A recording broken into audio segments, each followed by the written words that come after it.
Saya akan menemui kuasa hukum dari Ibtu Rudiana, Fitra Romadhoni, untuk meminta tanggapan berkaitan dengan kesaksian Frans, teman dekat Eki, yang menyebutkan bahwa ia adalah pemilik dari helm yang ternyata helm tersebut ini ditemukan rusak dan memiliki fotonya, serta ia juga menyebutkan detik-detik sebelum kejadian Eki ada dugaan mengkonsumsi minuman keras ataupun juga obat terlarang. Kita akan temukan faktanya.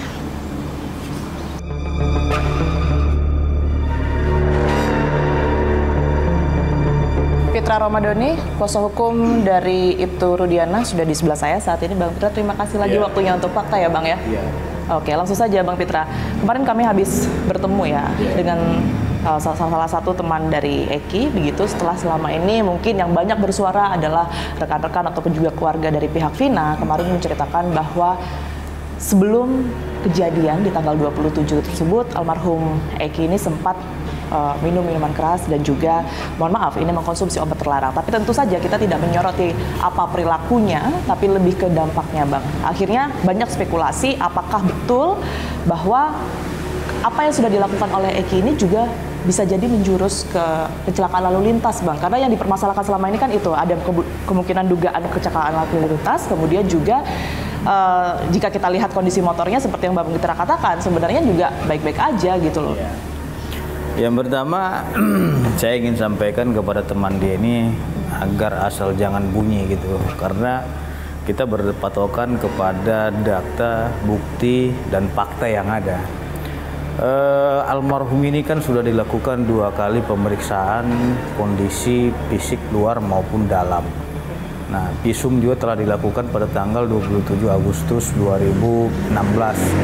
Dan untuk memperkuat dalih itu adalah pembunuhan, ya, penyidik telah melakukan ekshumasi, ya, dalam artian pembongkaran makam untuk dilakukan otopsi. Di dalam hasil otopsi itu tidak ditemukan adanya minuman keras, ya, dan yang katanya obat-obat yang disampaikan oleh temannya itu.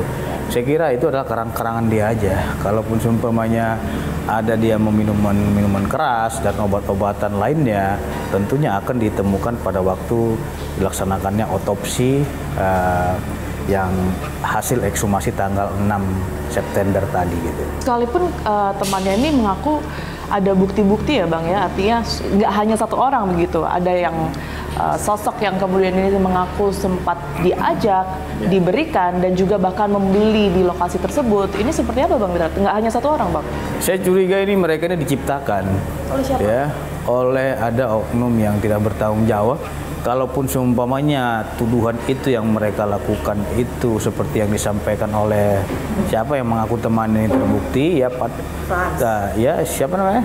Si Frans ini, ya, tentu setelah dilakukan otopsi itu ditemukan itu. Dan itu tidak ada di tahun 2016 ya? Iya. Sudah dipastikan ya Bang? Sudah diotopsi.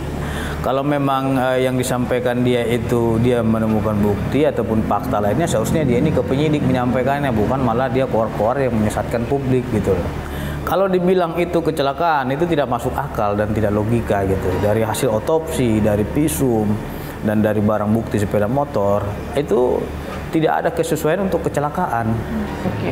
Tadi Bang Fitra sempat menyebutkan barang bukti begitu ya Bang ya. Ada sepeda motor yang sebelumnya mungkin sempat kita bahas Bang di episode fakta sebelumnya. Kemudian Bang Fitra juga menunjukkan kepada saya kondisi helm ya Bang ya, pada saat itu tampak belakang.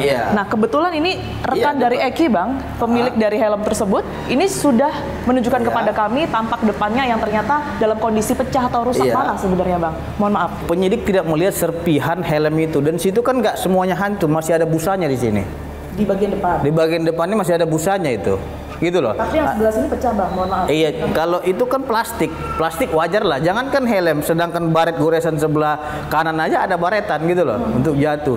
Helm itu kan barang itu bersifat plastik, tapi itu tidak hancur secara keseluruhan. Masa ininya saja pecah, tapi kacanya ini tidak rusak ataupun tidak patah? Itu tidak mustahil. Dan polisi yang mengatakan dulu itu laka lantas itu menyatakan tidak ada serpihan pecahan helm di TKP. Ini Tiara, ini kan pembunuhan berencana, pembunuhan yang direncanakan gitu loh. Masih yakin itu ya? Lah, putusan hakim itu ya konsisten, itulah pembunuhan berencana. Makanya mereka sangat ahli sekali dalam hal melakukan tindak pidana ini, sehingga hakim memutuskan penjara seumur hidup.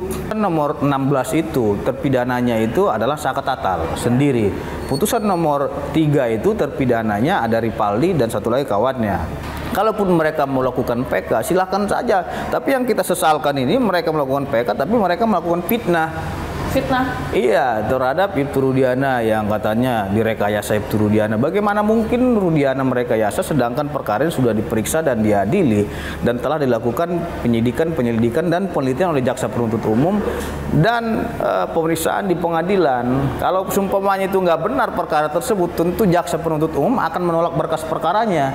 Nah, tapi kan ini kan hasil dari PK sendiri kan belum keluar ya Bang ya. Saka Tatal yang pertama, yang kemudian 6 juga baru akan mengajukan begitu. Kalaupun nantinya PK mereka ini akan diterima begitu ya, Ibtu Rudiana ini akan setuju tidak kalau semuanya harus diulangi dari awal begitu ya pengusutannya? Iya. Yang pertama, kita komitmen kepada penegakan hukum. Nah, akan tetapi terkait dengan kewenangan internal yang melakukan penyelidikan ulang, ya silakan saja. Siap ya artinya dari pihak Nah, tapi bagaimana mungkin dilakukan penyelidikan ulang? Ini sudah ada putusan yang telah berkekuatan hukum tetap dan ingkrah. Artinya kita harus menghormati putusan ini. Dan harus kita hargai kinerja daripada Mahkamah Agung Republik Indonesia. Beliau sudah korban, makanya saya bilang sudah jatuh tertimpa tangga lagi. Bahkan ada kemarin berita-berita hoax yang menyampaikan Pak Rudiana ini telah dicopot dari jabatannya sebagai Kapolsek. Saya langsung berangkat loh ke Cirebon itu, memastikan itu masih aktif. Saya pastikan kemarin, saya langsung berangkat. Saya terakhir ingin meminta tanggapan Bang Pitra juga ya. Ini kan kemarin kan sudah dinyatakan Bang Pitra yang menyebutkan bahwa mereka sebenarnya sudah mengajukan gerasi kok, artinya sudah mengakui perbuatannya. Tapi toh fakta yang menunjukkan dari keterangan mereka, gerasi itu mereka lakukan di bawah tekanan Bang. Ditawarkan untuk mengajukan gerasi, kemudian juga pengakuan tersebut ini di bawah tekanan. Seperti apa Bang Pitra? Yang pertama, kalau memang ada yang katanya itu tekanan, penyiksaan, ada katanya itu rekayasa, harus dibuktikan dulu yang mereka sampaikan ini. Kalau nggak salah itu Mbak Titin pernah laporin klien kami ke Propam, ya informasinya itu saya dapat ya. Kalau nggak salah itu laporan mereka itu tidak cukup bukti. Artinya tidak terbukti tuduhan daripada si Titin ini terhadap klien kami di Propam. Kalau memang saya keberatan bisa saya lapor balik loh dia ini. Karena telah memfitnah orang gitu loh. Artinya kalau secara hukum mungkin kita tunggu pada saat hasil PK nanti ya Bang, iya, akan terlihat begitu ya. Iya. Termasuk tadi sudah ada statement kesiapan juga dari Bang Pitra dari pihak Ibtu Rudiana, jika memang PK-nya diterima nanti akan bersedia untuk mengulang semuanya. Kita hargai, hormati itu, iya. Gitu ya. Kita orangnya fair gitu loh. Kalau memang kita salah, kita koreksi kita. Tapi jangan juga kita mengkoreksi orang, dia nggak terima dikoreksi. Baik, Bang Pitra, terima kasih banyak ya atas waktu dan juga pandangannya. Sekali lagi ini untuk mengungkap, menemukan fakta tentunya, karena kedua belah pihak ini sama-sama sedang berjuang, sama seperti yang tadi Bang Pitra katakan. Sekali lagi terima kasih, kita temukan fakta selanjutnya.